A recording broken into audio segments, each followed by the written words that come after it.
Hi, I'm Phil Vickery and welcome to my podcasts. I've got some delicious new recipes for you which are really easy and simple to make, so there's absolutely no excuse why you can't give them a try.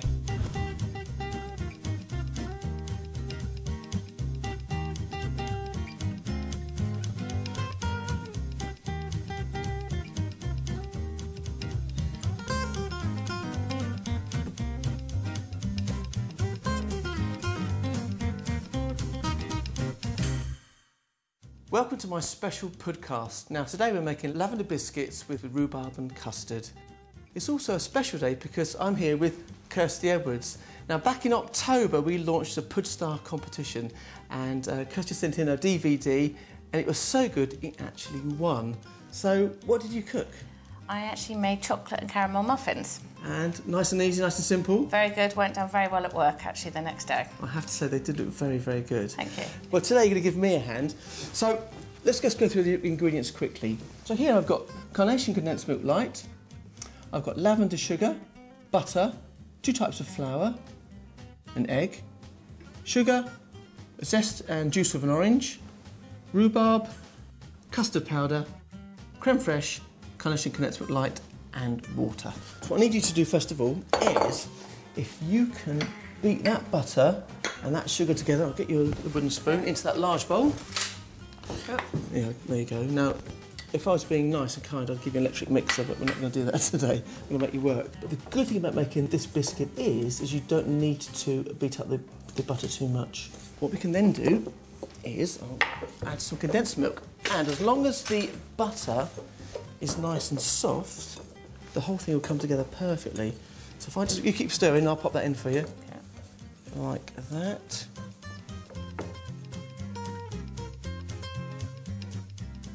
I think this is done enough though. Is it? Yeah. Who's the star here? You're away. You're absolutely fine. Okay, then we're going to add an egg. Just stop you there, Kirsty, look at that. And just literally bring that together. Break the yolk. And then what I'm going to do is add a little bit of flour here. And I'm using plain flour and self-raising flour here. The self-raising flour will give the biscuit a little bit of lift. Perfect. I'll pop that into there. That's lovely. And then once that's almost mixed in, I'll add the flour. I'll tell you what I'll do. I'll do that for a bit. Thank you. Your arm's aching a bit, isn't it? I can see that. And then to bring that together, just pop that into the fridge to chill slightly.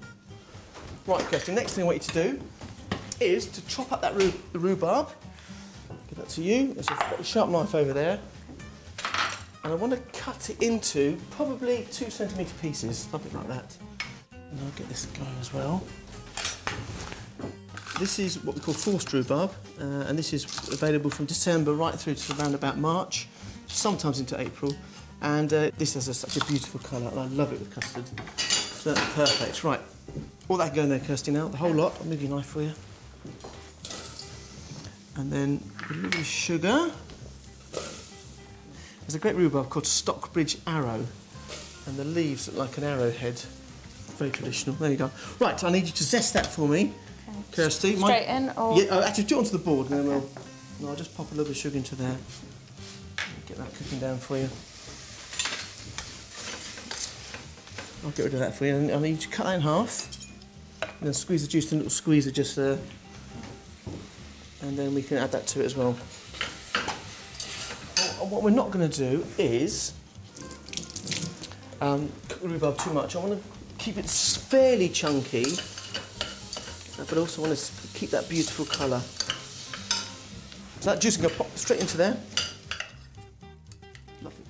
Perfect, thank you very much. There you go, stir that up. So the rhubarb's cooking. You can now make the custard. So what I need you to do, so put that into there, is to mix, using a spatula, that condensed milk, yep, and all that water into there as well.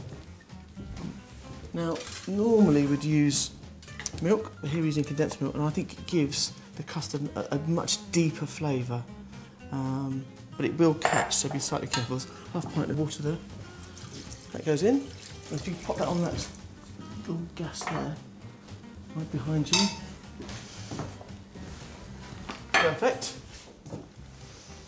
Then, with a teaspoon, if you can just put enough water in there to what we call slake that down.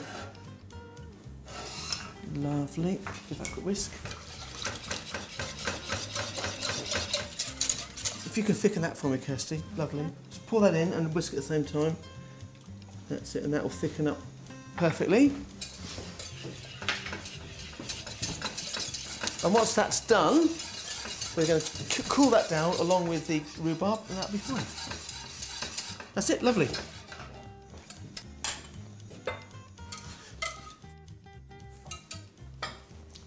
Super. Let us both cool, and whilst they're cooling, we'll roll out some biscuits.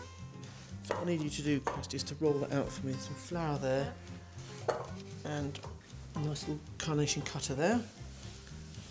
And I would say about 1/4 centimetre thick, something like that.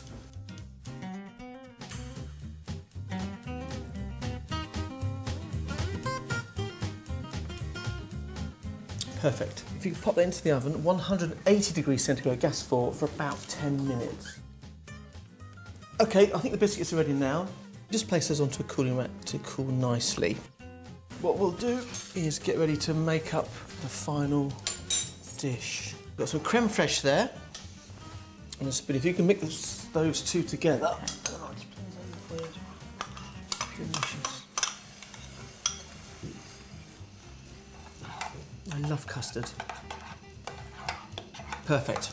Okay. Right, so what I'll do is I'll spoon a bit of this rhubarb into the bottom, and if you can top with the custard, almost the same, and then we'll just layer this up. Beautiful colour, look at that.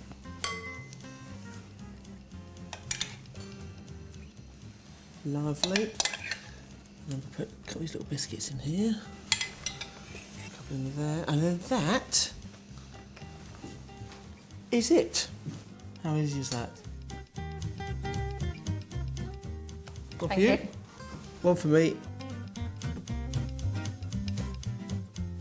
For more delicious recipes and ideas, go to carnation.co.uk. We've made it, now it's your turn.